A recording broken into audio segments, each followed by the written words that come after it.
Հոբը կորցրեց իր ամբողջ ունեցվածքը, նա կորցրեց առողջությունը, նրա կինը ասաց. Աստծուն անիծիր, եւ նա պատասխանեց.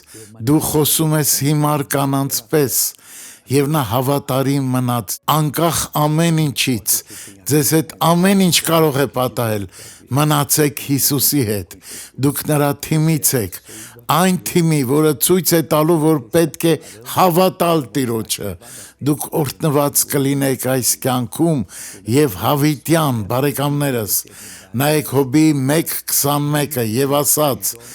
մերկ դուրս եկա իմ մոր արգանդից եւ մերկ պիտի դառնամ այնտեղ, Տերը տվավ եւ Տերն առավ, Տիրոջ անունը օրհնյալ լինի։ Նա կարող էր կորցնել ամեն ինչ, բայց որոշեց թույլ չտալ, որ դա ցնցի իրեն։ Վերջում նա կվերադառնա այնտեղ, որտեղից եկել էր, որը Աստծո ծրագիրն էր։ Աղոթենք. Հայր, որքան գեղեցիկ է տեսնել արդար Հոբին։ Մենք կապում ենք ամեն չար ուժ եւ հրամայում ենք. հեռացիր Հիսուսի անունով, իսկ դուք ասեք ամեն, թող Աստված օրհնի ձեզ։